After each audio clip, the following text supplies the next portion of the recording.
Hey guys, 2021 Supra 3-liter GR. We're going to be putting a Arma Speed forged carbon cold air intake on it, and I'm just going to record the process. So first we're going to obviously get the engine brace off, the strut brace. We're going to pull the stock intake, and then I'm going to come back and show you guys some of the install and go over some difficulties that I had taking out the stock one, and any other tips and tricks I come along across the way here. So stay tuned. Hey guys, so just a little update here. I got the stock box out, as you can see here, which is massive and pretty heavy. So I'm looking forward to the little weight change there too. So just something that didn't stump me, but I didn't know, so I'll share with you guys now that I do know. I thought initially that we were just going to take this thing off, this part, and then it was just going to clamp right here, and that's where the inlet starts. That's not actually the case. So if you see all the way in here, you can just get a glimpse of down there, that little C-clamp. Right, let's see if I can point to it, right there. That's where it actually comes off, so that's going to be a little bit of a pain, but all things considered, it's not that big of a deal. So I will come back to you guys with an update once I have that pulled off. Hey guys, so I did get that piece off. Wasn't too hard, wasn't the easiest. There's what it looks like. Just some pointers. There is this little guy that you're going to have to disconnect.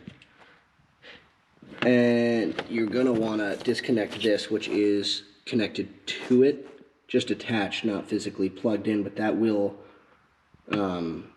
keep enough tension on it to keep it in there, which you don't want, obviously. I will note that this is for the Arma Speed intake. Not all intakes do require you to go this far. So if you have a different intake that doesn't require you to go this far, then you can totally disregard this point. Other than that, we are ready to go ahead and start installing the Arma intake. For me, this is the first time pulling out the intake on this car, so it's cool to kind of look around, get to see where the downpipe sits, where the turbo is. You can see the hot side right there and everything else. Tomorrow I'm looking to do the boost piping right here. Boost pipes by Forge Motorsport, and in the color black. In the future I might be changing that to bronze, which will be the color of my wheels. I think it'd be cool to match that. So yeah, stay tuned for the installation. Alright guys, so picking up where we left off here.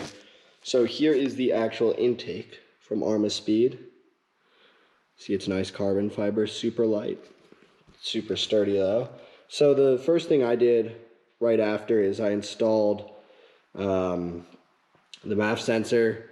It's something I want to just get in and out and in quickly because they're fragile, so I know if it's in here it's protected. And guys, I cannot express this enough, you don't want to break this, because with the part shortage right now and everything, you know, there's a potential to wait a long time for this. Maybe I'm wrong, I don't know, I don't want to take the risk. So I just put this in here for safekeeping. And then so here's this little silicone bit.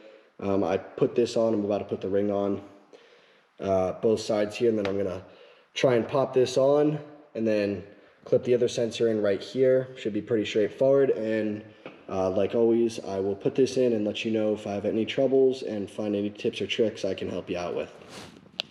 Hey guys, so just a little trick I wanted to share with you. I learned while I was a tank mechanic in the Marine Corps, actually. It's a pretty universal trick, I'm sure a ton of you know about this. But for nice pieces like this, it just takes a little bit of time. Just put some plastic wrap around it when you're installing it, and you can peel it off easily after, because no one wants to scratch something, especially a piece like this that's almost artwork.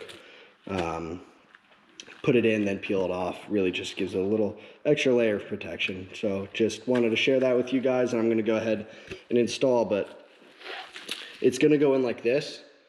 And there are some hard to reach spaces, so I would recommend when you put the clamps on, you have them facing outwards, so you just have a little bit more easy access to tighten these clamps down. And it is important to note, when you tighten these down, you want it to tighten from up top, not the side, because the seam is here of the carbon fiber. So if you tighten it on the side, you risk potentially threatening the integrity of the structure here. So I'm gonna go ahead and install this, and I will be right back with you guys. All right, guys, so I got the intake in here. Well, the piping at least. I will say it's a little bit of a pain to hook up the sensor right there.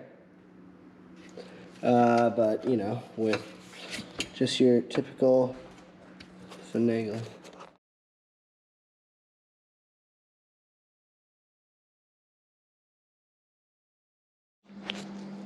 Okay, guys, so I have the box and cover installed. Right now I'm just gonna try and work on lining up these guys properly,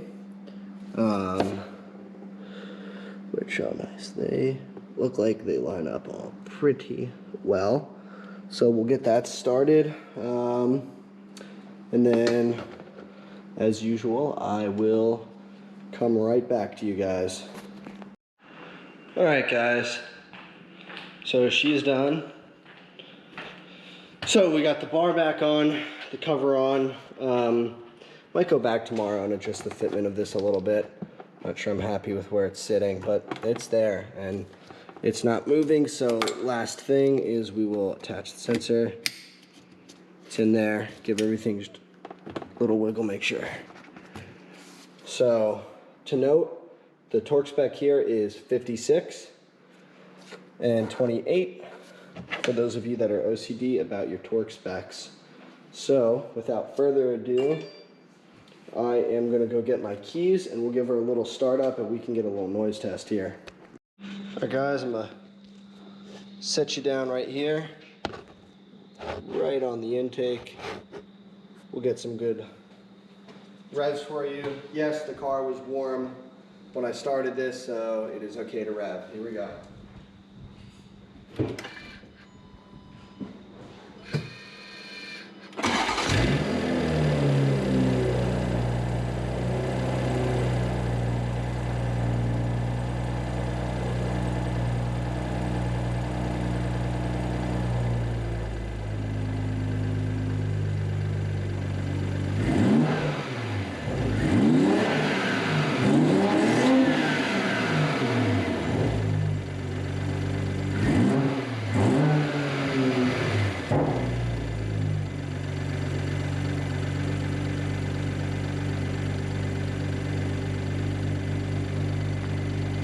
And that's a wrap. Thanks, guys.